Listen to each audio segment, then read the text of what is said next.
dust, He has ransomed me. His grace runs deep. While I was a slave to sin.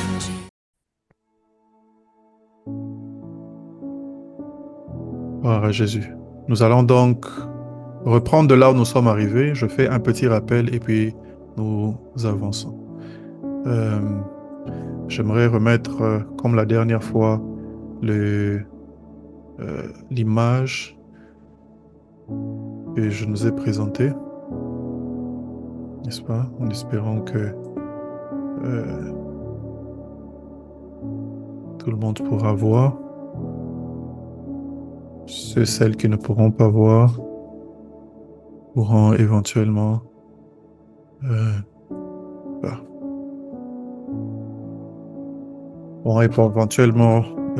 suivre, n'est-ce pas, par ma voix. Peut-être que sur les vidéos, n'est-ce pas, j'ai vu Christiane mettre cela, n'est-ce pas, pour tout le monde sur les vidéos.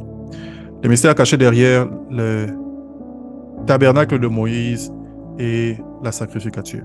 La dernière fois, nous avons parlé, n'est-ce pas, des deux derniers éléments, du dernier élément important, n'est-ce pas, que l'on retrouve dans le lieu, dans le parvis. Au début de cet enseignement, nous avons expliqué que le tabernacle avait trois parties essentielles, n'est-ce pas? La première partie dans le tabernacle était, n'est-ce pas, le parvis, qui est la partie extérieure comparée, n'est-ce pas, à la tente qui se trouve à l'intérieur. Donc, il y a la tente à l'intérieur, mais il y a cette partie ici à l'extérieur, disons. Lorsqu'on traverse la première porte, n'est-ce pas, la partie qui est à ciel ouvert, c'est cette partie que l'on appelle le parvis.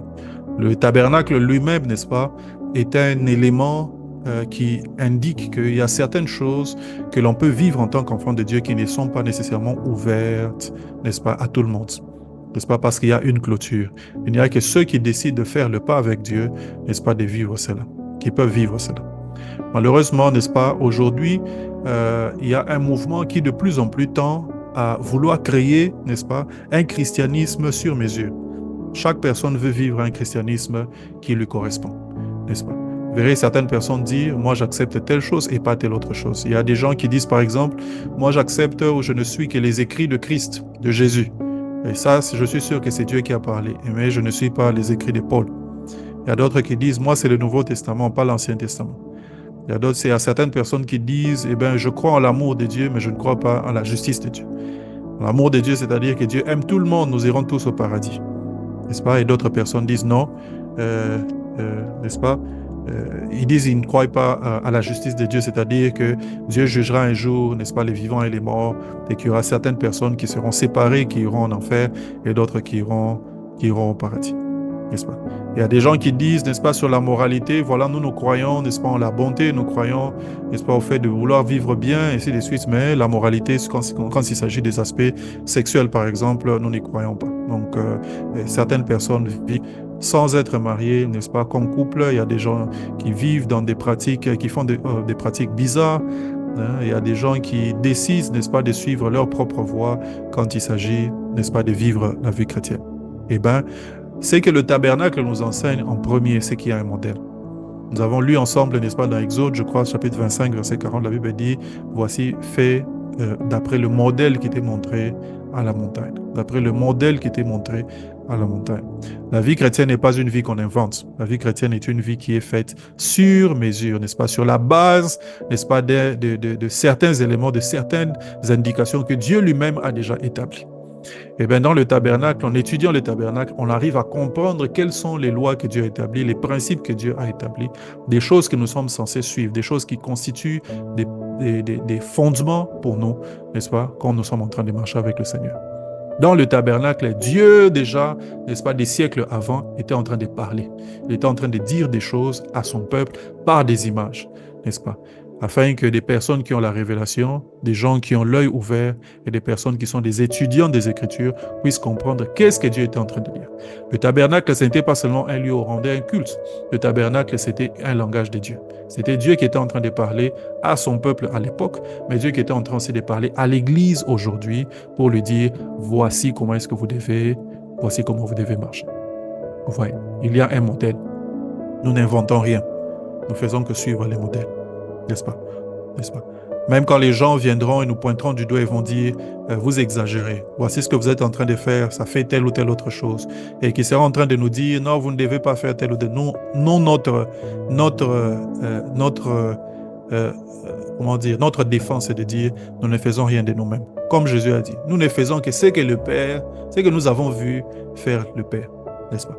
Il y a un modèle dans le ciel, nous ne faisons que suivre ce modèle. Eh bien, le tabernacle est un modèle. Ouais. Alors, je vous ai dit qu'il y avait 3 parties dans le tabernacle. Il y avait le parvis, n'est-ce pas, qui est la partie à ciel ouvert, et il y avait le lieu saint, et il y avait le lieu très saint. Et la dernière fois, nous avons parlé, n'est-ce pas, de dernier élément dans le parvis. Pour le parvis, nous avons expliqué premièrement que voulait dire l'enclos du parvis, n'est-ce pas, quel message Dieu était en train de cacher derrière l'enclos du parvis. Parce qu'il y avait un message. Nous avons expliqué que Dieu parlait du jugement de l'homme, mais aussi du plan du salut par la rédemption. Nous avons aussi expliqué la porte du parvis, n'est-ce pas? La porte qui avait plusieurs couleurs, c'est la grande porte, n'est-ce pas, que l'on est en train de voir ici vers le bas. Cette porte, n'est-ce pas, était très large. Elle parle, n'est-ce pas, de la grâce de Dieu. C'est la porte de la grâce de Dieu qui laisse grandement ouvert l'accès à tout le monde. Ce n'était pas une porte en matériaux durs, c'était une porte en rideau. Ça veut dire qu'il ne fallait pas des efforts. Même un enfant pouvait entrer. De la même manière, entrer dans la vie chrétienne ne demande pas grand-chose. La Bible dit que nous sommes sauvés, n'est-ce pas, par grâce au moyen de la foi. C'est la foi. Tant qu'il y a la foi dans ton cœur, tu peux accéder, n'est-ce pas, au salut. Le tabernacle était déjà un message, la porte était grande.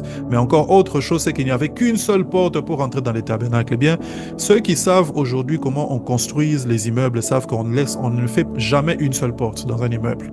Il faut toujours faire une porte et des issues de secours, des portes auxiliaires. Même si ces portes ne sont pas ouvertes tout le temps, il y a des portes auxiliaires, n'est-ce pas? Des issues de secours. Eh bien, dans la vie chrétienne, il n'y a pas d'issue de secours. Il n'y a pas de voie dérobée.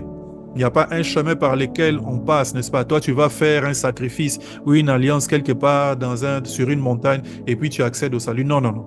La porte est unique. La Bible dit, n'est-ce pas?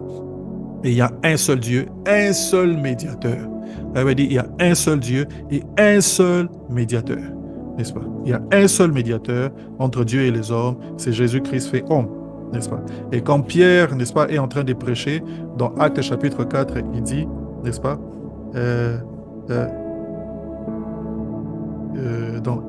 dans Actes chapitre 4, je vais lire ce texte, parce que c'est un texte important. Dans Actes chapitre 4, Pierre est en train de renchérir cette idée, n'est-ce pas, d'un seul médiateur. Il dit ceci, Acte 4, le verset 12, Acte chapitre 4, le verset 12, la Bible est en train de dire, il n'y a de salut en aucun autre nom. La Bible dit, il n'y a de salut en aucun autre nom, car il n'y a sous le ciel aucun autre nom qui a été donné parmi les hommes, par lesquels nous devrions être sauvés. N'est-ce pas? Le salut, ou comment dire, la voie du salut, n'est-ce pas, est exclusive. Dans la Bible, il n'y a pas 2 voies du salut. Dieu n'a pas donné un autre chemin. Il a dit, il n'y a de salut en aucun autre nom. En aucun autre nom. C'est par la foi en Christ, n'est-ce pas, que nous sommes sauvés. Jésus est devenu cette porte. Dans Jean chapitre 10, verset 10, on dit, Jean chapitre 10, il est en train de dire, je suis la porte des brebis. Je suis la porte des brebis. Jésus s'identifiait à cette porte, n'est-ce pas, qu'il y avait dans le tabernacle. Une porte unique. Il n'y en a pas 2. Car il y a un seul Dieu et aussi un seul médiateur. Donc, c'est intéressant de voir que dans 1 Timothée chapitre 2, versets 3 et 4, la Bible est en train de dire, car cela est bon et agréable devant Dieu notre Sauveur, qui veut que tous les hommes soient sauvés et parviennent à la connaissance de la vérité. La Bible dit que Dieu veut que les hommes soient sauvés. Mais quand il continue, la Bible dit, car il y a un seul Dieu et un seul médiateur. Le Dieu qui veut que les hommes soient sauvés, il leur dit aussi, il n'y a qu'un seul chemin. Il n'y en a pas 2. Jésus continue de dire, n'est-ce pas, je suis le chemin, la vérité et la vie. Je suis le chemin, la vérité et la vie. N'est-ce pas? Il n'y a pas un autre chemin, il n'y a pas une autre voie. Et plusieurs fois dans les Écritures, Jésus est en train de dire, si vous demandez une quelconque chose en mon nom, n'est-ce pas? En mon nom, il n'y en a pas un autre. Donc vous voyez, il n'y a pas à aller chercher ailleurs, il n'y a pas à aller chercher par 1000 chemins, n'est-ce pas, les voies pour accéder au salut ou accéder aux choses de Dieu. Dans le tabernacle, on nous indique déjà qu'il y a un seul chemin, n'est-ce pas? C'est le chemin par lequel il faut passer pour atteindre le salut. Bien, nous avons parlé de la porte, nous avons parlé, n'est-ce pas, du premier grand élément du parvis, c'est-à-dire l'autel d'airain. L'autel d'airain qui parle, n'est-ce pas, de la croix de Christ, mais c'est aussi qui parle du brisement, n'est-ce pas? L'autel d'airain était fait en bois, recouvert, n'est-ce pas, d'airain ou de bronze, n'est-ce pas? Ça parle du jugement des hommes, mais ça parle aussi de la croix, n'est-ce pas? Je vous avais dit l'autre fois que l'autel avait 4 cornes, je ne pense pas avoir expliqué la dernière fois. Les cornes dans la Bible, c'est l'image l'image de la force ou de la puissance. Le fait qu'il y avait 4 cornes aux 4 coins de l'autel, n'est-ce pas, fait référence aux 4 points cardinaux, nord, sud, est et ouest. Et ça veut dire tout simplement que la croix est puissante pour sauver tous les hommes. Tous les hommes. Tous les hommes. Vous voyez. Alors, je vous ai expliqué ces choses et je vous ai dit que cet autel parlait aussi, n'est-ce pas, du brisement. Le brisement par lequel nous devons passer en tant que personnes qui venons à Dieu. Et je vous ai dit, le brisement est une bénédiction. Le brisement n'est pas une malédiction et les enfants de Dieu ne doivent pas chercher à éviter le brisement. Quand Dieu veut te briser, ça veut dire qu'il veut te faire du bien, n'est-ce pas? Le brisement pour Dieu, c'est qu'il est en train de te faire du bien. Il est en train de t'enlever. La Bible dit, tout sarment qui ne porte pas de fruits, mon Père l'arrache. Mais quand il porte de fruits, il les monte. Les mondations, permettez-moi le langage, je ne sais pas si c'est le mot. Hein? Je ne sais pas si c'est le mot. N'est-ce pas? Émonder veut dire tout simplement qu'on enlève les branches mortes. On enlève les branches et les feuilles mortes. On essaye d'arranger, n'est-ce pas, to prune, comme on dit en anglais. On arrange un peu la branche afin qu'elle puisse produire plus. La différence entre ceux qui ne produisent pas et ceux qui produisent, c'est que ceux qui ne produisent pas, on les rétanche. Mais ceux qui produisent, on les émonde. Émonder, ça veut dire quand même qu'on enlève certaines choses. Et bien, le brisement, c'est un peu comme quand Dieu t'émonde. Il enlève des choses, n'est-ce pas, qui ne vivent pas en toi. Il enlève des choses qui doivent être détruites. Il enlève des choses qui sont même un danger pour toi-même. N'est-ce pas? Il enlève des choses qui peuvent être un danger pour d'autres. Il les enlève afin de te faire du bien. Afin de faire du bien aux gens autour de toi. Et ma prière, c'est que Dieu le fasse dans nos vies. Ma prière, c'est que Dieu nous émonde et qu'il le fasse dans nos vies. Le deuxième élément, n'est-ce pas, et le dernier dont nous avons parlé la dernière fois, c'était la cuve d'airain. La cuve d'airain, nous avons expliqué qu'elle parle, n'est-ce pas, de la sanctification. Cette cuve n'était pas faite en bois d'acacia, donc il n'y a aucun élément humain là-dedans. Donc ça ne parle pas d'un homme. Mais la cuve d'airain parle de l'action de Dieu, de quelque chose que Dieu réclame. Et en regardant cela, n'est-ce pas, l'airain lui-même est en train de parler, n'est-ce pas, du jugement, n'est-ce pas, est en train de parler du jugement et particulièrement du jugement du péché. N'est-ce pas? Cette cuve, c'est la cuve où on est en train de juger, n'est-ce pas, et de haïr le péché, n'est-ce pas? Mais cette cuve était pleine d'eau. Et l'eau, nous avons expliqué dans les Écritures, c'est l'eau de la parole de Dieu. Et Jésus dit dans Jean 17, 17, sanctifie-les par ta vérité, ta parole est la vérité. Donc la parole de Dieu a une vertu de sanctification. Et lorsqu'on est en contact avec la parole de Dieu, elle nous purifie. Cette cuve est donc en train de parler de la purification. Et ce qui est intéressant, c'est que cette cuve avait un miroir au fond. Or, la parole de Dieu parle dans le livre de Jacques, n'est-ce pas, de la parole de Dieu qui est comme un miroir. La Bible dit, c'est lui qui entend la parole de Dieu et qui l'oublie. C'est comme quelqu'un qui a regardé dans un miroir et qui a oublié son propre visage. Quand on regarde dans son miroir, cette image-là parle, n'est-ce pas, du fait que tu as regardé dans la parole de Dieu. Tu as obtenu la révélation de la parole de Dieu. Mais quand tu ne mets pas en pratique, c'est comme si tu as regardé, tu as oublié. Le miroir, c'est donc une image de la parole de Dieu, dans laquelle on peut regarder pour voir qui nous sommes véritablement, n'est-ce pas? Aujourd'hui, dans le monde, n'est-ce pas, on veut découvrir qui nous sommes, n'est-ce pas, en regardant ailleurs. On veut regarder, n'est-ce pas, les acteurs d'Hollywood pour voir qui est-ce qu'on peut être, ce qu'on est capable de faire. Voilà pourquoi il y a beaucoup de filles aujourd'hui qui ressemblent à Kim Kardashian. N'est-ce pas? On veut regarder, n'est-ce pas, des acteurs d'Hollywood. Voilà pourquoi beaucoup d'hommes veulent devenir comme The Rock, Dwayne Johnson. N'est-ce pas? On regarde à toutes ces histoires comme des modèles, alors que le vrai modèle de qui nous sommes, c'est dans la révélation de la parole de Dieu. La Bible ne va pas ne va pas nous dire à nous tous de devenir la même personne, mais la Bible te révélera qui tu es dans le plan de Dieu. Elle te révélera que tu es toi-même, n'est-ce pas? Et tu es unique, tu es une créature magnifique telle que tu es, et tu as un objectif, n'est-ce pas? Un but dans la parole de Dieu. Dans le monde, on te dira tout le monde doit être millionnaire et milliardaire, n'est-ce pas? Et nous devons tous courir après les richesses. Mais quand tu regardes dans la parole de Dieu, tu peux trouver, n'est-ce pas, de la valeur, n'est-ce pas, dans ce que tu es en train de faire. De la valeur, n'est-ce pas, dans ce que tu accomplis dans la vie d'autres personnes. Tu peux trouver de la valeur dans le fait que tu ajoutes à la société, même si tu y perdais ta propre vie. tu ajoutes quelque chose, n'est-ce pas, dans la vie de milliers et des milliers d'autres, et même des générations à venir, même si tu perdais ta vie.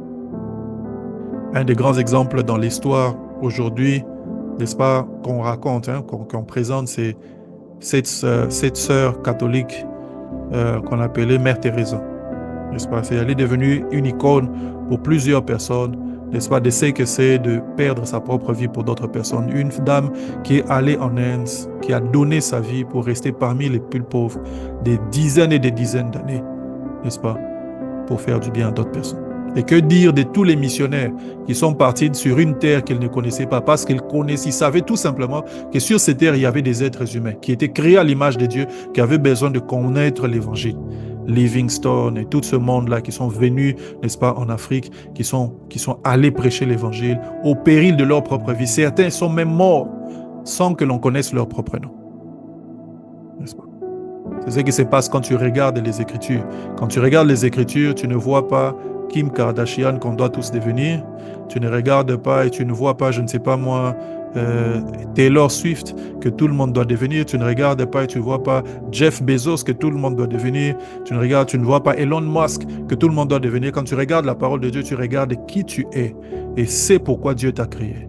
Tu vois que tu es une personne unique et qui a un objectif unique et tu te plais à être ce que tu es véritablement. Eh bien, c'est ça le miroir, n'est-ce pas, de la parole de Dieu. Les personnes qui allaient vers cette cuve d'airain, lorsqu'ils posaient leurs pieds, ils pouvaient voir qui ils étaient véritablement. Qui ils étaient véritablement. Dans les Écritures, la Bible parle de l'histoire, n'est-ce pas, de Pierre, qui était un des apôtres de Christ, n'est-ce pas? Pierre, pendant tout le temps, il a marché avec Jésus-Christ. Il n'a pas été challengé, n'est-ce pas? Il n'a pas été confronté à des situations difficiles qui le prouvaient, n'est-ce pas, qu'il était une personne comme les autres. Non, non. Pierre était certain, n'est-ce pas, qu'il était le disciple le plus zélé. Regardez comment il se comporte. D'ailleurs, il était toujours avec Jésus-Christ, n'est-ce pas, dans des moments cruciaux de sa vie. Quand Jésus est allé, n'est-ce pas, sur la montagne de transfiguration, Pierre était là. Presque partout où Jésus s'est trouvé, Pierre s'est trouvé. Quand Jésus allait pour prier, souvent il allait avec Pierre. Sur la barque, la personne qui a marché sur les eaux n'était pas les autres, c'était Pierre. Pierre avait toutes les raisons de croire qu'il était un super humain, était une personne que Dieu avait mise à part, n'est-ce pas? Les autres étaient moins que lui. Du reste, il était un des premiers disciples que Jésus avait, n'est-ce pas, sauvé. Il était tellement sûr de lui que le jour où Jésus est en train de dire qu'il va bientôt mourir, Pierre dit non, ne dis pas ce genre de choses. Quand cela ne dis pas ce genre de choses. Une telle chose ne t'arrivera pas. Il n'a pas dit exactement de cette façon. Quand vous lisez les Écritures, Pierre est en train de reprendre. La Bible dit qu'il a repris Jésus. Imaginez-vous un peu Pierre qui est en train de reprendre Jésus. Hein? En lingala, on dirait Azogangela. Il est en train de crier sur lui, en train de dire non, tu ne peux pas dire des trucs comme ça. Parce que Pierre était plus âgé que Christ. Il avait oublié que Jésus, c'est son Dieu. La personne, le jeune homme qui était devant lui, qui avait 30 ans, c'est son Dieu. Une telle chose ne t'arrive. Jésus lui dit, je te le dis, Pierre, le coq n'aura pas chanté. Et tu m'auras régné. Jésus lui dit, n'est-ce pas, que bientôt vous allez tous mourir. Il dit, moi je ne te régnerai jamais. Ceux-ci peuvent t'abandonner. Il dit, moi là, je ne te régnerai jamais. Très sûr de lui, Jésus lui dit, le coq n'aura pas chanté 3 fois. Tu m'auras régné. Le coq n'aura pas chanté, que tu m'auras régné déjà 3 fois. Ce qui est intéressant, c'est de voir la réaction de Pierre quand finalement cela s'accomplit. Plus tard, quelques heures, Jésus est emmené, une femme vient, voit que c'est Pierre, il dit, tu es aussi avec eux. Pierre dit, non, je n'étais pas avec eux, moi je ne suis pas l'un d'entre eux. Une autre personne dit, mais tu parles comme eux, quand on te voit là, c'est vraiment comme... Il dit, non, ce n'est pas moi. 3 fois il réunit Christ, et quand il réunit pour la première fois, il dit, le coq a chanté. Et Pierre s'est rendu compte, il s'est souvenu de ce que Jésus a dit. Qu'est-ce qui s'est passé? C'est que Pierre a fait la connaissance de qui il était. Tout ce temps, Pierre ne savait pas qu'il est capable de faire ces choses. Mais cette fois, il a fait connaissance de lui-même. Et bien, quand on est en face de la parole de Dieu, on fait connaissance avec nous-mêmes. On fait connaissance avec nos tares les plus profondes. On fait connaissance avec, n'est-ce pas, nos points forts, nos points faibles. On fait connaissance, n'est-ce pas, avec la volonté de Dieu sur nos vies. On fait connaissance, n'est-ce pas, avec ce que Dieu a dit. Combien d'entre nous ne faisons-nous pas beaucoup de choses, et beaucoup de bonnes choses même, sauf ce que Dieu a voulu que l'on fasse? Combien d'entre nous ne le faisons pas? Combien d'entre nous ne nous engageons-nous pas dans beaucoup de choses, sauf ce que Dieu veut? Sauf ce que Dieu veut. Est-ce que la volonté de Dieu ne vaut pas le prix à payer? La cuve des reins. La cuve des reins, c'était le lieu de la sanctification. C'était le lieu où on faisait connaissance avec nous-mêmes. C'était le lieu où on se purifiait avant d'entrer dans la tente d'assignation.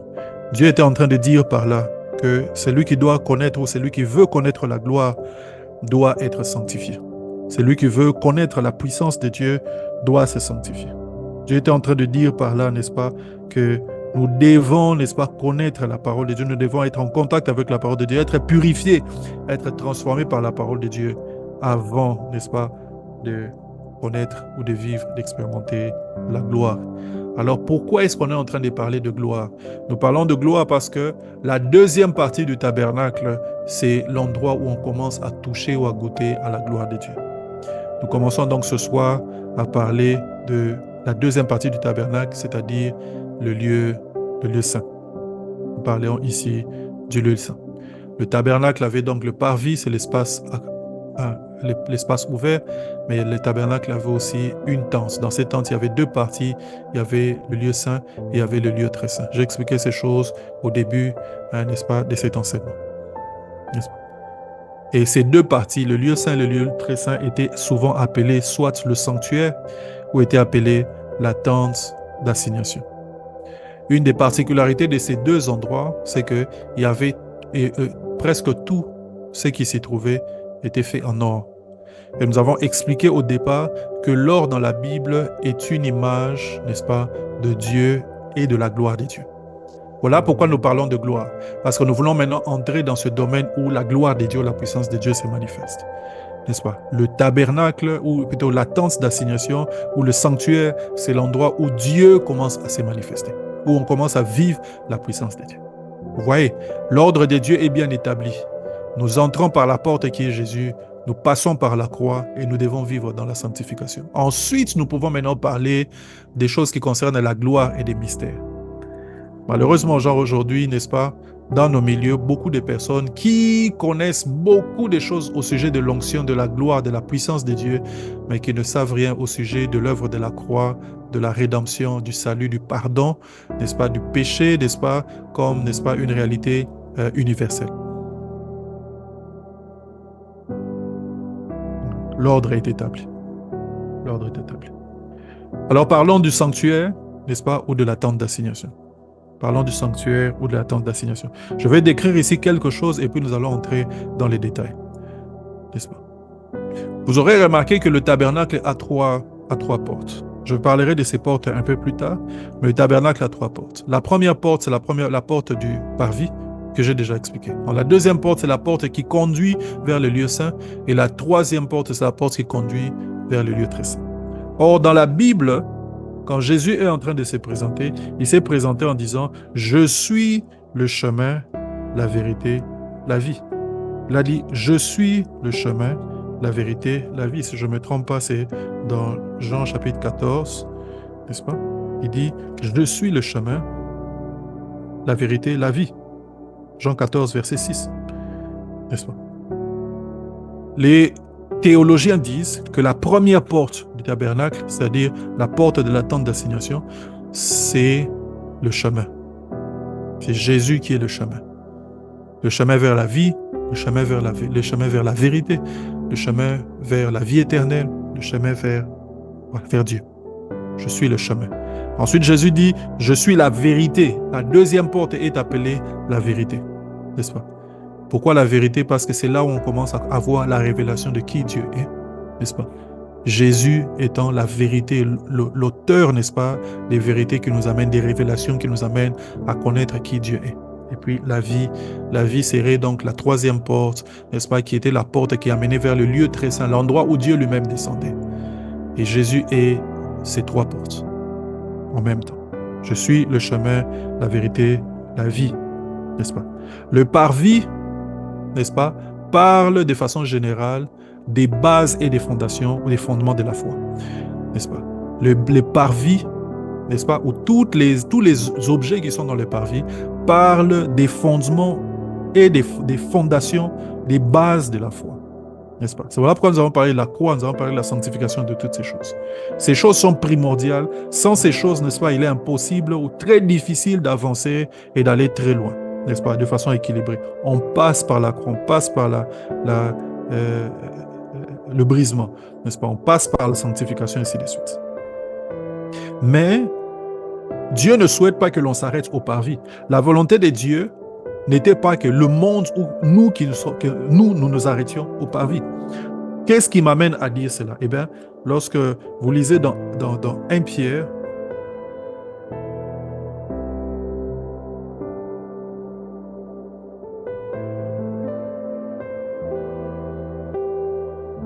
je crois que c'est 1 Pierre, la Bible dit que, or nous, au contraire, nous sommes un peuple saint, un royaume de sacrificateurs. Eh bien, nous sommes un royaume de sacrificateurs. 1 Pierre 2,9. Vous, au contraire, vous êtes une race élue, n'est-ce pas? Vous, au contraire, vous êtes une race élue, un sacerdoce royal, une nation sainte, un peuple acquis, afin que vous annonciez les vertus de celui qui vous a appelé des ténèbres à son admirable lumière. La Bible dit, vous êtes un sacerdoce royal. Lorsqu'on parle ici de sacerdoce, on parle du fait que Jésus a fait de nous des prêtres. Il a fait de nous des sacrificateurs. N'est-ce pas? Donc la volonté de Dieu était établie, que l'on ne s'arrête pas au parvis. La volonté de Dieu est établie, que l'on aille beaucoup plus loin, que l'on aille dans le lieu saint. Dieu ou Jésus nous a donné un accès dans les lieux saints. Pourquoi? Parce qu'il y a des choses meilleures, n'est-ce pas, dans les lieux saints et même dans les lieux très saints. Et ces choses sont aussi disponibles pour nous, n'est-ce pas? Mais ces choses sont disponibles pour nous, ne sont pas disponibles pour tout le monde. Voilà pourquoi la tente d'assignation était couverte. Là où le parvis était à ciel ouvert, c'est-à-dire qu'on peut voir d'en haut, on peut voir ce qui s'y passe. Il y avait beaucoup de gens qui étaient là, et ainsi de suite. La tente d'assignation semble être un endroit fermé. C'est un endroit qui n'est pas ouvert à tout le monde. Ce n'est pas tout le monde qui a accès, ce n'est pas tout le monde qui sait ce qui se passe. Et bien, de la même manière, les réalités divines ou les réalités spirituelles qu'expérimente l'Église ne sont pas l'apanage de tout le monde. Ce n'est pas l'apanage de tout le monde. Il y a des gens qui disent, non, Dieu nous aime tous. Nous sommes tous enfants de Dieu. Qui a dit ça? Qui a dit que nous sommes tous enfants de Dieu? Nous sommes tous créatures de Dieu, nous ne sommes pas tous enfants de Dieu. Si vous parlez d'enfants en tant que créatures, ok. Mais si vous parlez d'enfants en tant que des personnes qui ont été engendrées ayant la nature de Dieu, selon les Écritures, eh bien non. Nous ne sommes pas tous enfants de Dieu. Il y a des gens qui sont enfants de Dieu, il y a des gens qui ne le sont pas. Et d'ailleurs, comme je l'ai expliqué dans mon enseignement sur, n'est-ce pas, le monde spirituel, je vais expliquer que toute personne, n'est-ce pas, se trouve soit dans les ténèbres ou soit dans le royaume des ténèbres ou le royaume des lumières. Il n'y a pas, n'est-ce pas, de position neutre. Royaume des ténèbres, royaume de la lumière. Eh bien, si tu es enfant de Dieu, tu es dans le royaume de la lumière. Si tu n'es pas enfant de Dieu, même inconsciemment, tu te trouves dans le royaume des ténèbres. Et voilà pourquoi tu dois désirer, n'est-ce pas, venir vers Christ qui peut te faire passer des ténèbres à la lumière. Tu ne décides pas, n'est-ce pas, de passer par toi-même. C'est pas parce que tu boudes dans ton cœur en disant qui a dit que ça doit être exclusif? Pourquoi est-ce qu'on doit seulement accepter Jésus? Non, mais tu dis ça, et bien tu restes là. Il faut accepter, n'est-ce pas, le sacrifice de Jésus. C'est la voie qui nous fait passer des ténèbres à la lumière. Eh bien, nous ne sommes pas tous enfants de Dieu. Il y a un chemin, c'est Christ, pour devenir enfants de Dieu. Quand on passe par ce chemin, eh bien, on a traversé la porte qui nous amène, n'est-ce pas, dans le tabernacle. On a traversé la porte qui nous amène dans la tente d'assignation, n'est-ce pas, et qui nous permet d'avoir accès, n'est-ce pas, au mystère, n'est-ce pas, que Dieu a réservé pour ses enfants. On a accès à ces choses. Sans cela, nous n'avons pas accès à ces choses. Vous voyez. Et donc, la tente d'assignation est couverte pour signifier que ce n'est pas accessible à tout le monde. Ce n'est pas accessible à tout le monde. Les choses de Dieu ne sont pas accessibles à tout le monde. Jésus était en train de dire, on ne donne pas, n'est-ce pas, le pain des enfants, n'est-ce pas, aux petits chiens, n'est-ce pas? Et quelque part, il dit, on ne jette pas des perles, n'est-ce pas, au pourceau. Il y a des choses qui ont tellement de la valeur qu'on ne donne pas à tout le monde. Ce sont des choses qui sont cachées. Eh bien, il y a des choses que Dieu a cachées, qui ne donne pas à tout le monde. Nous sommes tous créatures de Dieu. L'évangile, nous entendrons tous, n'est-ce pas? On entendra tous un prédicateur prêcher. Mais avoir accès à la révélation de Dieu, pour avoir accès à la puissance de Dieu, avoir accès à l'onction divine, n'est-ce pas? Avoir accès au ministère des anges, avoir accès, n'est-ce pas, à la puissance de Dieu qui assujettit toutes choses, pour avoir accès, n'est-ce pas, au mystère que Dieu a mis en place, n'est-ce pas, pour ses enfants, ben, il faut être enfant de Dieu. Il faut passer par la porte. Il faut passer par la porte. Ce n'est pas en devenant têtu, n'est-ce pas, qu'on est passé par la porte. Ce n'est pas par tétutesse que tu arriveras là-bas, n'est-ce pas? Ce n'est pas par tétutesse. Ce n'est pas parce que tu te dis non, non, non, moi je ferai comme je veux. Non. Ce n'est pas à cause de ça. Ce n'est pas comme ça que tu y arriveras. C'est en acceptant l'évidence que Christ est le chemin, n'est-ce pas? Christ a payé le prix que personne n'a payé. Ni Bouddha, ni Mahomet, ni Allah, ni qui que ce soit. Personne n'a payé ce prix. C'est Jésus seul qui a payé ce prix. Il est allé à la croix. Il n'y a aucune divinité qui est morte pour toi. Il y a Jésus qui a pris la chair humaine, qui est allé à la croix pour payer ton prix parce que toi, tu ne pouvais pas le faire. Si on te demandait d'aller à la croix et payer le prix de tes propres péchés, tu ne le ferais pas. Et Jésus est allé là, à la croix, afin que toi, tu n'aies pas y aller, mais que tu puisses bénéficier de ce que lui, il a fait, sans pour autant monter à la croix. C'est ça le chemin attitré. C'est ça le chemin attitré. N'est-ce pas? Si tu ne passes pas par là, tu n'as pas accès, n'est-ce pas, aux choses de Dieu. Tu n'as pas accès au mystère de Dieu. Ce n'est que quand on commence à parler, n'est-ce pas, de saint dans le tabernacle, ce n'est que lorsqu'on commence à parler de saint, lieu très saint, que l'on commence à voir l'or apparaître, n'est-ce pas? Le lieu saint, comme je vous ai dit, et le lieu très saint était fait d'or. La plupart de ceux qui se trouvaient étaient soit faits d'or, soit recouverts d'or. Eh bien, ce n'est que lorsqu'on commence à parler de saint que l'on voit l'or. Or, l'or, c'est la gloire. Donc, Dieu associe ici, n'est-ce pas, la gloire ou sa gloire à la sainteté. Il associe sa gloire à la sainteté. Il associe sa gloire à la sainteté. Quand tout temps tes vêtements soient blancs, que l'huile ne manque pas. L'huile ne descend pas si les vêtements ne sont pas blancs. L'huile ne descend pas si les vêtements ne sont pas blancs, n'est-ce pas? Le parvis parle de cette dimension spirituelle où le jugement est là en permanence, n'est-ce pas? On voit l'autel des reins, la cuve des reins, ainsi de suite. Les reins parlent du jugement, ça parle de péché, ça parle de sanctification, ça parle, n'est-ce pas, du brisement, ça parle de toutes ces choses. Dans le parvis, on a tout le temps, n'est-ce pas, cet élément de jugement, n'est-ce pas, de brisement, ainsi de suite. C'est dans le parvis aussi que l'on voit la dimension du message évangélique qui parle du jugement de l'homme et de la possibilité du salut. C'est dans le parvis.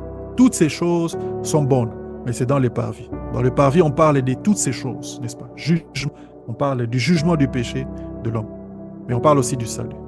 Mais dans le sanctuaire, ou dans le lieu saint et le lieu très saint, dans la tente d'assignation, c'est là où on commence à faire allusion des dimensions spirituelles qui sont cachées aux hommes. C'est dans le sanctuaire, dans la tente d'assignation. Dans la tente d'assignation, nous allons commencer à parler, n'est-ce pas, de ces choses qui sont des dimensions spirituelles, qui sont cachées à tout le monde. C'est seulement pour, je vais utiliser un mot, comprenez-le bien, seulement pour les initiés, pas les initiés à l'occultisme. Les personnes qui ont été initiées en Christ, sont introduits par Christ, n'est-ce pas, dans cette dimension. C'est dans la tente d'assignation. C'est seulement pour des personnes qui ont accès, n'est-ce pas, à cet endroit qui est caché, qui est couvert.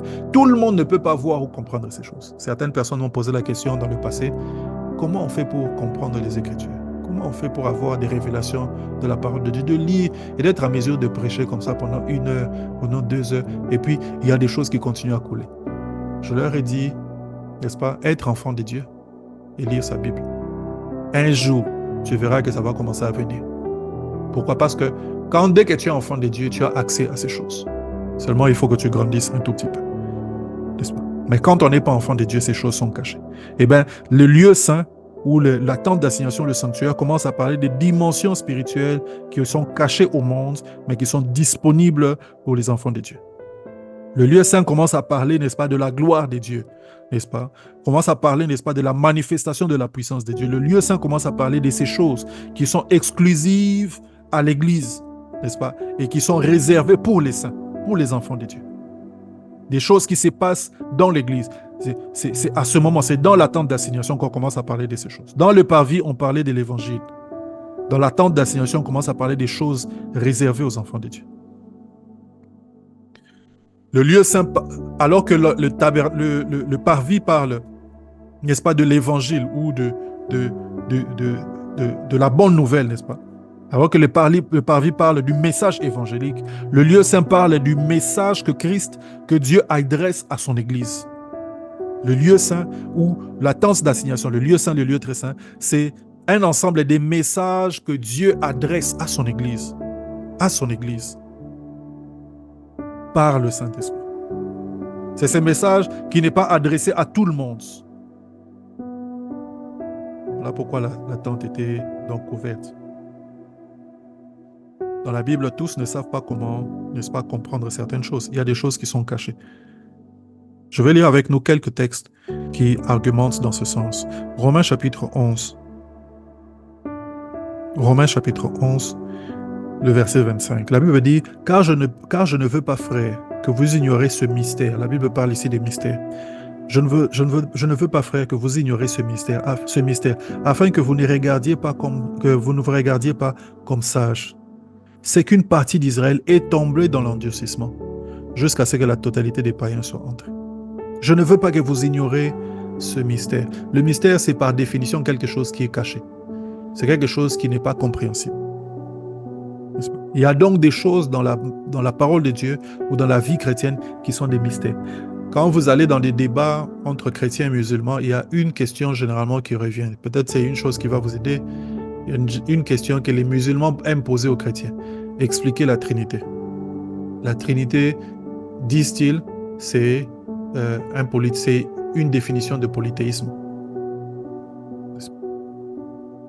Expliquer la Trinité. Jésus qui parle à Dieu, Dieu qui parle de Jésus et le Saint-Esprit qui descend. Expliquer la Trinité. Parce qu'il dit que c'est un polythéisme. Écoutez, la Trinité, c'est un mystère. C'est ce que ça veut dire. Si la tête ou si le cerveau des hommes pouvait comprendre Dieu, alors Dieu n'est plus Dieu. Si nous, en tant qu'hommes, on pouvait comprendre Dieu, alors Dieu n'est plus Dieu. Par contre, lorsque vous regardez dans la plupart de ces livres sacrés, de ces autres livres sacrés, la définition de Dieu, ou même leur façon de voir, de percevoir, de décrire leur divinité, c'est vrai que c'est une façon purement humaine. Non, il est Dieu, il ne peut pas devenir homme. Il est Dieu, il ne peut pas descendre sur terre. Il n'est jamais descendu sur terre. Il est Dieu, il ne peut pas aimer quelqu'un. Vous savez que dans l'islam, on dit que Allah n'aime pas les hommes. Hein. On dit que... Non, je vais le dire différemment. On dit que Allah n'éprouve pas de l'amour. Hein. Donc, il n'y a pas une relation d'amour entre Allah et ses disciples. Mais il y a plutôt une relation de Dieu, de crainte. C'est-à-dire qu'il est Dieu et on doit le craindre. Voilà pourquoi les musulmans ont plutôt de la crainte et pas de l'amour pour Dieu. Il y a certains qui peuvent définir ce qu'ils ont comme de l'amour parce qu'ils sont devenus passionnés. Il n'y a pas de problème. Mais quand vous lisez le Coran, il n'est pas question d'amour dans la relation qu'il y a entre Allah et sa création. N'est-ce pas?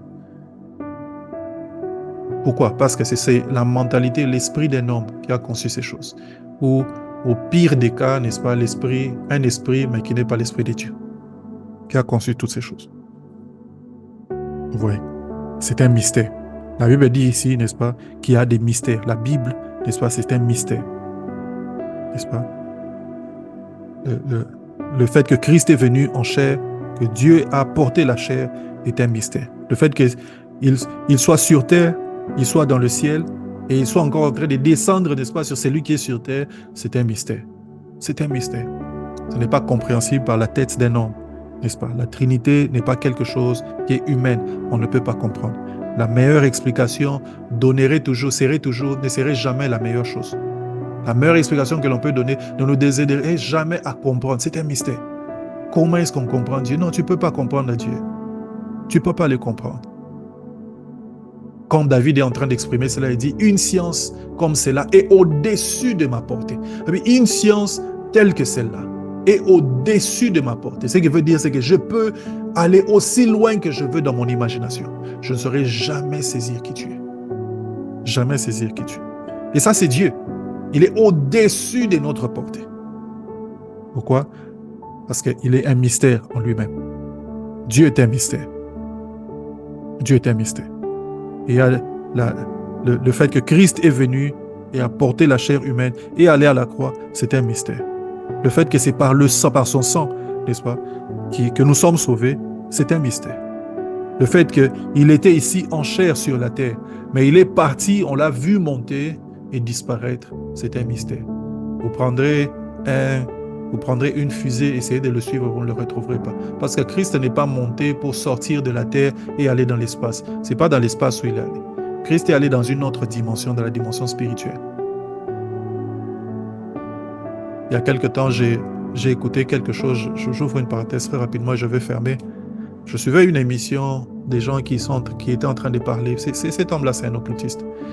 Il essayait d'expliquer, n'est-ce pas, des phénomènes spirituels par la science, ainsi de suite. Et je me suis rendu compte qu'il y a beaucoup de scientifiques, soit qui sont eux-mêmes initiés, n'est-ce pas, à l'occultisme, donc ils vont parler de cette façon-là, ou ce sont des personnes qui poussent leur raisonnement plus loin et acceptent les phénomènes spirituels, mais veulent les expliquer avec des mots scientifiques. Et cette personne était en train de dire, n'est-ce pas, expliquer comment est-ce que la lumière elle-même, la lumière que l'on perçoit avec nos propres yeux, a des spectres, c'est-à-dire a des dimensions, n'est-ce pas? Quand vous regardez un arc-en-ciel, il y a plusieurs couleurs qui apparaissent.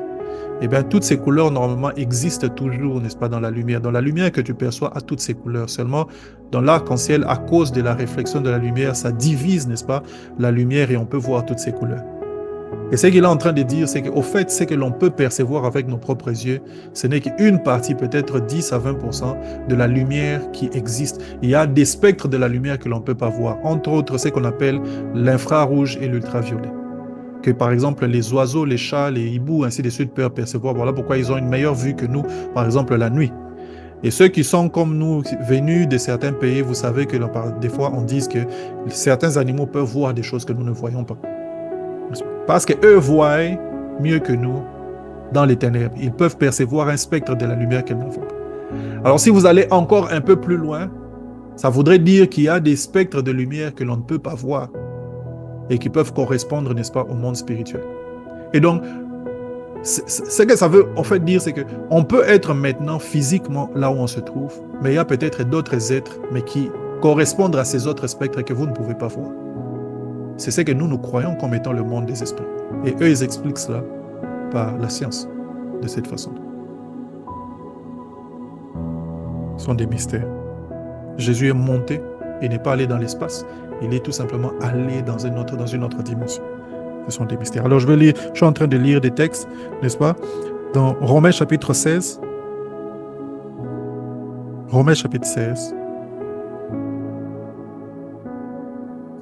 Romains chapitre 16, le verset 25, et la suite dit ceci, « Que la grâce de notre Seigneur Jésus-Christ soit avec vous tous. Amen.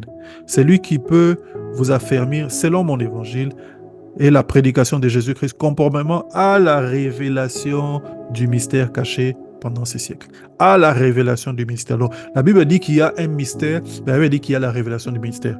Le mot révélation vient du grec apocalypsis, n'est-ce pas, qui correspond au mot grec qui est utilisé pour révélation. Voilà pourquoi en anglais, on dit revelation, on ne dit pas apocalypse. Le mot français apocalypse vient du grec apocalypsis, mais qui veut dire la même chose, révélation. En fait, le mot apocalypsis veut dire dévoiler, n'est-ce pas, enlever le voile, n'est-ce pas, permettre de voir, n'est-ce pas, mettre à nu ou mettre en lumière. Ça veut dire tout simplement le fait qu'il y a des choses qui sont cachées, des choses qui ne sont pas visibles pour tout le monde, mais que l'on met à lumière, n'est-ce pas, qu'on met à nu. La Bible est en train de dire la révélation du mystère caché pendant des siècles, mais manifesté maintenant par les écrits des prophètes, d'après l'ordre de Dieu éternel, et porté à la connaissance de toutes les nations, afin qu'elles obéissent à la foi. Dieu seul sage soit la gloire au siècle des siècles. Ça veut dire qu'il y a un mystère qui était caché pendant des siècles, mais le mystère a été révélé. Le mystère a été révélé. Vous voyez. Donc il y a des choses qui sont cachées et on a besoin d'avoir accès à la révélation pour le voir. Donc tout le monde n'a pas la possibilité de voir toutes choses. Tout le monde n'a pas la possibilité de comprendre tout, n'est-ce pas? Il faut avoir la révélation pour comprendre ces choses. N'est-ce pas? Malheureusement, il y a aujourd'hui une crise en termes de révélation. Révélation des dieux, révélation des choses de Dieu. dans l'Église, n'est-ce pas? On est devenu tellement mécanique, on est devenu tellement religieux dans l'Église, on fait beaucoup de choses, mais sans révélation. Est-ce que tu comprends le sens de la prière? Est-ce que tu comprends le sens de l'adoration? Est-ce que tu comprends le sens des mains levées, les mains que tu lèves, n'est-ce pas, lorsque tu es en train de prier? Est-ce que tu comprends pourquoi est-ce que, n'est-ce pas, pourquoi est-ce que tu lis les Écritures? Est-ce que tu comprends le sens de la prédication? Est-ce que tu comprends qu'est-ce qui se passe lorsqu'un homme de Dieu est en train de faire une déclaration sur ta vie? Est-ce que tu comprends, n'est-ce pas, le sens, n'est-ce pas, de l'évangélisation? Pourquoi est-ce que nous annonçons l'évangile? Toutes ces choses sont cachées pour d'autres, mais ces choses sont révélées pour nous. Lisons encore un autre texte, Éphésiens chapitre 3. Le livre des Éphésiens, chapitre 3 et le verset 4. Éphésiens 3, 4, la Bible dit, en les lisant, vous pouvez vous rendre compte de l'intelligence que j'ai du mystère de Christ. Je vais lire un peu plus haut, afin que vous sachiez de quoi Paul est en train de parler. Verset 1, la Bible dit, à cause de cela, moi, Paul, le prisonnier de Christ, pour vous païens, si du moins vous avez appris quelle est la dispensation de la grâce de Dieu qui m'a été donnée pour vous. C'est par révélation que j'ai eu connaissance du mystère sur lequel je viens d'écrire un peu de mots. Il parle d'une révélation qui lui a permis d'écrire, n'est-ce pas, d'avoir connaissance du mystère sur lequel il est en train d'écrire. Et il dit, en les lisant, vous pouvez vous représenter l'intelligence ou la compréhension que j'ai du mystère de Christ. Ce mystère-là, maintenant, il appelle le mystère de Christ. Il n'a pas été manifesté aux fils des hommes dans les autres générations. Ah bon? Donc, il y a des choses qui n'ont pas été manifestées à d'autres personnes. Il y a véritablement des choses qui ne sont pas manifestées à d'autres personnes. Eh bien, il y a des chrétiens qui vivront la vie chrétienne pendant très longtemps, qui ne connaîtront pas certaines choses, qui resteront dans les parvis. Il y a des chrétiens qui sont des chrétiens du parvis. Ils connaissent certaines choses dans les choses de Dieu, mais ils ne connaissent pas des choses profondes de la parole de Dieu. Il y a des choses qui sont des mystères. Tu as besoin de la révélation pour y avoir accès. N'est-ce pas? Il y a des choses qui ont été cachées pour plusieurs. Quand Paul parle ici, il ne parle pas ici des chrétiens, il parle des prophètes, des gens de l'Ancien Testament qui n'ont pas eu accès à ces choses. Mais on comprend qu'il y a des choses qui peuvent être cachées et des choses pour lesquelles nous avons besoin d'une révélation pour y accéder. Eh bien, c'est possible d'être dans l'Église, n'est-ce pas, mais de ne pas avoir une forte révélation du Dieu que tu sais. C'est possible d'être dans l'Église, de ne pas avoir une forte révélation de Christ. C'est possible d'être dans l'Église, de ne pas avoir une forte révélation de l'Église. C'est possible d'être dans l'Église et de ne pas avoir une forte révélation de ce qu'est la communion fraternelle. Pourquoi est-ce que l'on prie ensemble? Pourquoi est-ce que l'on est ensemble? C'est possible d'être dans l'Église, de ne pas avoir la révélation du mariage. C'est possible d'être dans l'Église, de ne pas avoir la révélation de la sainteté. C'est possible d'être dans l'Église, de ne pas avoir la révélation de certaines choses. Il y a des gens qui sont dans l'Église qui n'ont pas la révélation de certaines choses. Ils sont comme des personnes qui vivent dans les parvis. Tout ce qu'ils savent, ce sont les fondements, des choses, j'allais dire terre à terre, mais des choses basiques. Mais ils n'entrent jamais dans la profondeur de la connaissance de Dieu, n'est-ce pas? De la connaissance de Dieu. Eh bien, la Bible nous montre, par le message du tabernacle, qu'il y a des choses encore plus profondes auxquelles nous pouvons avoir accès. Tu peux être dans le parvis, mais Dieu t'a donné un accès dans les lieux saints. Il y a des choses qui sont là, couvertes, ces choses qui sont cachées, n'est-ce pas? Ce sont des choses glorieuses, n'est-ce pas? Ce sont des choses qui sont recouvertes d'or, n'est-ce pas? Ce sont des objets d'or. Mais pour y avoir accès, il faut entrer dedans. Il faut aller sous la tente. Il ne faut pas rester dans les parvis. Il y a des trésors, n'est-ce pas? Les choses les plus importantes, les meilleures choses. Mais ça se trouve là dans les lieux saints. Il faut aller dans la profondeur pour y avoir accès. Pour y avoir accès.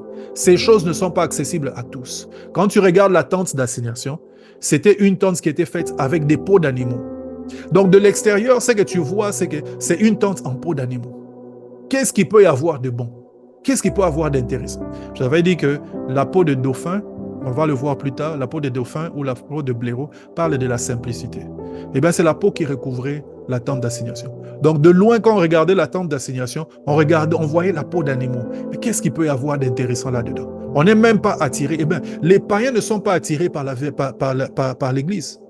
Ils ne sont pas. De l'extérieur, tu auras l'impression qu'ils sont en train de faire n'importe quoi. Mais quand tu entres dedans, la Bible dit, goûtez et voyez comment l'Éternel est bon. Quand tu entres dans la vie chrétienne, c'est alors que tu commences à te rendre compte à quel point la vie chrétienne est glorieuse, à quel point la vie chrétienne est bénéfique. Combien ma vie serait détruite si je n'avais pas connu Jésus? Combien ma vie serait détruite? La plupart de mes amis avec lesquels j'ai grandi sont entrés dans la drogue, ont eu des enfants très tôt. La plupart de ceux avec qui j'ai grandi, n'est-ce pas, ne sont pas allés très loin dans les études. Il y en a à peine quelques-uns, n'est-ce pas, qui sont allés loin. Et me voyant comment est-ce que j'étais en train d'aller, c'était facile que je sois aussi là-dedans. Dieu merci, j'ai rencontré Jésus sur mon chemin. N'est-ce pas? J'ai goûté, n'est-ce pas, j'ai goûté, n'est-ce pas, à la fontaine, n'est-ce pas? J'ai goûté, n'est-ce pas, au puits de Christ. J'étais assis au puits de Jacob pendant longtemps. Jésus m'a dit, si tu bois de cette eau, tu auras encore soif. Mais si tu bois de l'eau que je te donne, tu n'auras plus jamais. J'ai bu de l'eau que Jésus donne. Et cette eau est devenue pour moi une source qui coule jusqu'à la vie éternelle. Et ma vie a changé. Mais de loin, tout ce que l'on était en train de voir, c'était la peau des blaireaux. C'était une tente, n'est-ce pas? La vie chrétienne. Qu'est-ce que ces gens sont en train de chercher? Je me souviens encore, quand j'étais en train de voir mon frère qui s'était converti avant moi, n'est-ce pas, lire les Écritures, ou même mes cousins qui étaient convertis bien avant moi, en train de lire les Écritures et sauter de joie, en train de lire les Écritures. Je dis, mais tu lis un livre et puis tu sautes de joie. Tu lis un livre et puis tu sautes de joie.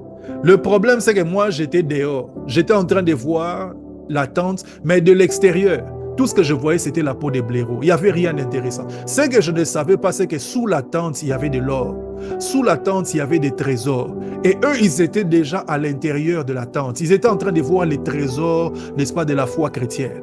Les mystères qui étaient cachés depuis très longtemps. Ils étaient en train de voir ces choses. Ils étaient en train de goûter ces choses. Moi, je n'y avais pas encore goûté. Mais le jour où Jésus s'est manifesté à ma vie, le jour où Jésus est venu dans ma vie, j'ai cessé d'avoir honte de ces Jésus dont j'avais honte. J'ai commencé à porter des chaises, n'est-ce pas, dans le quartier dans lequel j'avais grandi, avec mes amis avec lesquels on allait jouer au basket. Mais j'ai porté les chaises devant eux, ensemble avec les frères, pour l'honneur de Jésus. On n'en avait pas honte, on était joyeux. On prenait ce qu'on appelle à Kinshasa, n'est-ce pas, les pousses, n'est-ce pas, des chariots.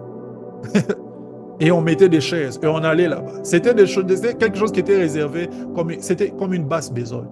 Mais nous, on avait appris à se sentir fiers, n'est-ce pas, de faire cela pour Jésus. Pourquoi?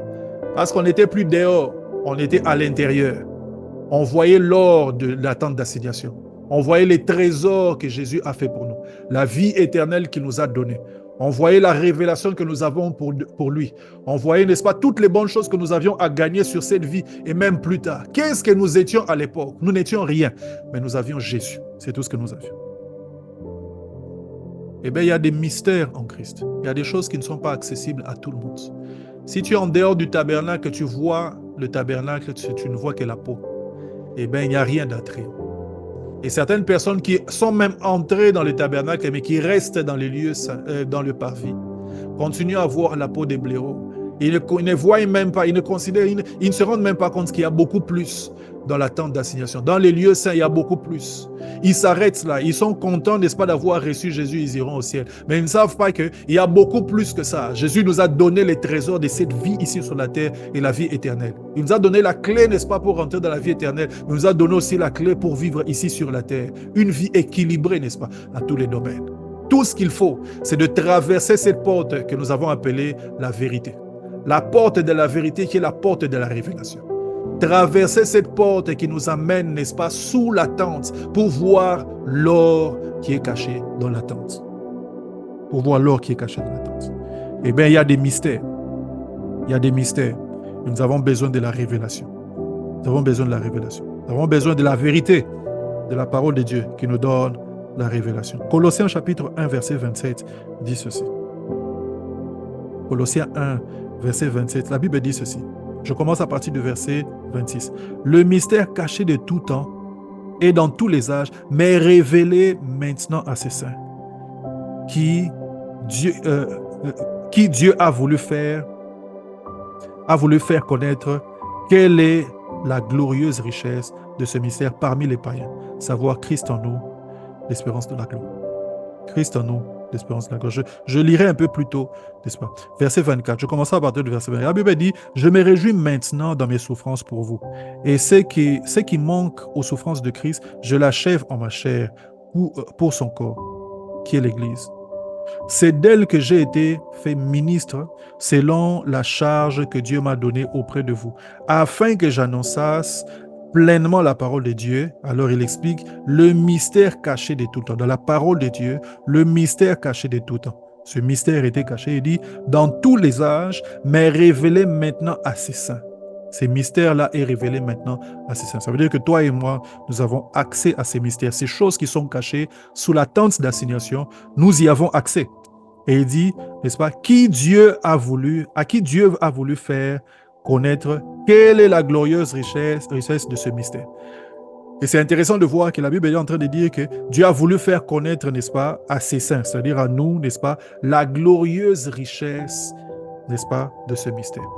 Ce ne sont pas seulement des choses cachées, mais ce sont des choses qui sont riches, n'est-ce pas? Ce sont des choses qui sont glorieuses et qui sont richement glorieuses. Richement glorieuses. Donc vous comprenez que l'attente d'assignation, c'est tout un message en lui-même. C'est que Dieu a caché certaines choses pendant longtemps. Et nous avons accès, nous, en tant qu'enfants de Dieu, à ces choses. Et ces choses que Dieu a cachées pendant longtemps, ce sont des choses qui sont glorieuses et qui sont riches, qui demandent tout simplement que l'on fasse, que l'on aille un peu plus en profondeur. Je vous ai dit, la première porte, n'est-ce pas, les théologiens l'apportent, le chemin, l'appellent le chemin. La deuxième porte, les théologiens l'appellent la vérité. La vérité fait référence à la connaissance, n'est-ce pas, de la parole de Dieu, fait référence à la révélation que nous avons. Eh bien, cette porte nous amène directement à expérimenter la glorieuse richesse de ce mystère. Et la Bible dit, Christ en nous, l'espérance de la gloire. Pourquoi la Bible insiste sur la gloire, n'est-ce pas? C'est intéressant de voir que la Bible insiste sur la gloire et qu'à l'intérieur de la tente d'assignation, tout ce qui se trouvait à l'intérieur était en or. Et nous avons dit que l'or est l'image de la gloire. Donc Dieu nous donne accès, n'est-ce pas, aux choses glorieuses par Jésus-Christ. Il nous donne accès aux choses glorieuses par la vérité qui est en Christ, par la révélation de la parole de Dieu. Alors lisons 2 textes pour finir ce soir. J'espère que vous arrivez à me suivre. Matthieu chapitre 7, verset 6. La Bible est en train de dire, Matthieu chapitre 7, verset 6, ça veut dire, « Hypocrite, ôte premièrement la poutre de ton œil, et alors tu verras comment ôter la paille de l'œil de ton frère. » Et j'aimerais lire un deuxième texte, Matthieu chapitre 15, et le verset 21. La Bible dit, « Jésus étant parti de là, se retira dans les territoires de Tyr et de Sidon. Et voici une femme cananéenne qui venait de ces contrées, lui cria, « Aie pitié de moi, Seigneur, fils de David. Ma fille est cruellement tourmentée par le démon. » Et il ne lui répondit pas un mot. Et les disciples s'approchèrent et lui dirent avec instance, « Renvoie-la, car elle crie derrière nous. » Il répondit, « Je n'ai pas été envoyé aux brebis perdues de la maison d'Israël. » Je n'ai pas été envoyé aux brebis perdues de la maison d'Israël. C'est que Jésus était en train de dire, c'est que ce ne sont pas des choses qui te sont accessibles. Ce ne sont pas des choses qui te sont accessibles. Eh bien, il y a des choses qui ne sont pas accessibles à tout le monde. Il y a des choses qui ne sont pas accessibles à tout le monde. La condition d'accès, c'est de passer par Christ. N'est-ce pas? Il dit, je n'ai pas été envoyé, je n'ai envoyé qu'aux bébés perdus de la maison d'Israël. Mais elle vint se prosterner devant lui en disant, secours-moi. Il répondit, il n'est pas bien de prendre les pains des enfants et de les jeter aux petits chiens. Et il dit, oui Seigneur, dit-elle, mais les petits chiens mangent des miettes qui tombent de la table de leur maître. Alors Jésus lui dit, femme, ta foi est grande, qu'il te soit fait comme tu veux. Et à l'heure même, sa fille fut guérie. À l'heure même, sa fille fut guérie. Remarquez avec moi ici, dans la deuxième histoire, qu'on dit à la femme, tu n'as pas accès. La femme insiste par les prières, insiste de toutes les manières. Jésus dit non. C'est quand Jésus lui donne une réponse et la femme réplique en lui disant, même les petits chiens peuvent manger les miettes. Jésus voit tout le parcours de la femme et peut se rendre compte que dans le cœur de la femme, il y a quelque chose qui est la clé pour avoir accès. C'était sa foi. C'était la foi de cette femme. Tout ce qui a amené cette femme à agir tel qu'elle a agi, c'est ce qu'il y avait dans son cœur. c'est la foi qu'elle avait. Que non seulement Jésus était capable, mais qu'il pouvait avoir la volonté de faire quelque chose pour sa fille. Au point où il a insisté, n'est-ce pas, à toutes les choses, n'est-ce pas, à tout ce que Jésus était en train de dire, ou tout ce qu'on était en train de faire, cette femme avait quelque chose à dire. Et Jésus a pu voir la foi dans son cœur. Or, sans la foi, il est impossible de lui être agréable. Or, sans la foi, il est impossible de lui être agréable. Car il faut que tous ceux qui s'approchent de Dieu croient qu'il existe. Il faut que tous ceux qui s'approchent de Dieu croient qu'il existe. La foi est une ferme assurance des choses qu'on espère, une démonstration de celles qu'on ne voit pas. L'ayant possédé, n'est-ce pas, les autres, n'est-ce pas, ont hérité des promesses. La foi dans le cœur de cette femme, c'est ce qui lui a donné accès aux choses auxquelles elle n'avait pas accès avant. Éphésiens chapitre 2, la Bible dit, nous sommes sauvés par la grâce au moyen de la foi. Nous sommes sauvés par la grâce au moyen de la foi. Au moyen de la foi. Ces choses peuvent ne pas être accessibles. Ces choses sont des mystères. Ces choses sont peut-être des choses que nous ne pouvons pas toucher. Mais par le moyen de la foi, Jésus nous donne accès. Le moyen de la foi en lui, Jésus nous donne accès. C'est intéressant de voir que Jésus est la porte des brebis pour le salut. Mais pour ceux qui sont sauvés, il est la porte, n'est-ce pas, pour des choses encore plus excellentes. Il est le chemin, il est la vérité et il est la vie. Il devient pour nous la porte de la vérité, n'est-ce pas? Le possesseur, n'est-ce pas, de la révélation. C'est lui qui nous ouvre les yeux et qui nous permet d'avoir une autre révélation des choses, comprendre les mystères qui sont cachés dans la main, cachés, n'est-ce pas, dans la marche ou dans la marche avec Dieu, dans sa parole.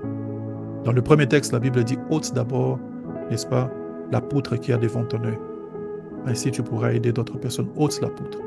La Bible parle ici du fait que nous avons besoin, n'est-ce pas, d'ôter des choses qui nous empêchent, n'est-ce pas, de voir, afin que nous puissions aider d'autres personnes à voir.